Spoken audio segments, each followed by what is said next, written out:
Ito ay rated SPG. Striktong patnubay at gabay ng magulang ang kailangan. Maaaring may masiselang tema, lengguwahe, karahasan, sexual, horror o droga na hindi angkop sa mga bata. Gulat si Moira sa naging desisyon ni Don Pepe na hindi bigyan ng pamana si Zoe. Hindi ito makapaniwala na walang nakuha ang kanyang anak mula sa matanda. Samantalang si Annalyn na anak sa labas ay nakatanggap ng malaking pamana. Hindi alam ni Moira na dali-daling ipinabago ng matanda ang kanyang testamento nang malaman ang kanilang sekreto.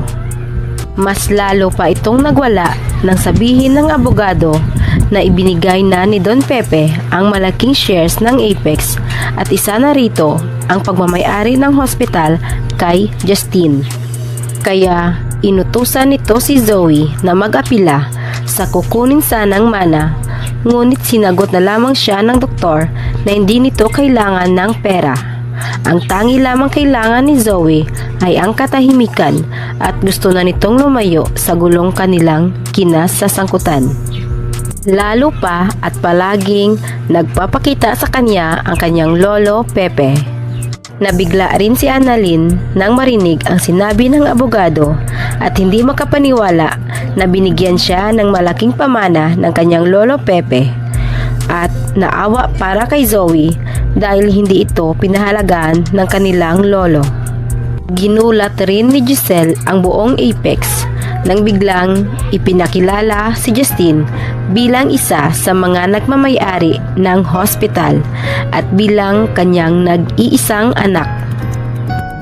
Kahit hindi pa lubusang pinatawad ni Justine ang kanyang ina, ay napilitan itong tanggapin ang posisyon sa Apex dahil sa kanyang lolo at unti-unti ring napapamahal ito sa kanya.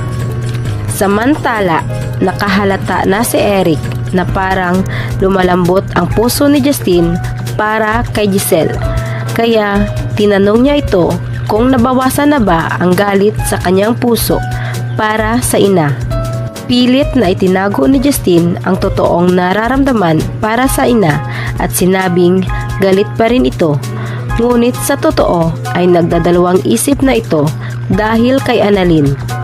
Napaisip ito dahil sa mga sinabi ni Annalyn na magaganda tungkol sa kanyang ina. Sa kabilang banda, nakokonsensya na si Carlos sa paglilihim nito kay Lynette. Nasaksihan nito kung paano ipinagtanggol ni Lynette si Zoe kina Tiang Susan at Josa nang sabihin ni Lynette sa mga ito na nais nitong papuntahin si Zoe sa kanilang bahay dahil baka nangangailangan ito ng makakausap, lalo pa at alam nilang puno ito ng problema sa mga panahong iyon. Kaya nahahati na ang puso ni Carlos para kina Zoe at Lynette dahil parehong kailangan siya ng dalawang babaeng mahahalaga sa kanyang buhay. Ngayong nakabalik na ang nag-iisang anak ni Giselle sa tulong ni Don Pepe, mabubunyag na rin kaya ang sekreto ni Moira at Zoe sa tulong ni Quinito na tauhan rin ni Don Pepe? Atin lamang aabangan dito lamang sa Abot Kamay na Pangarap.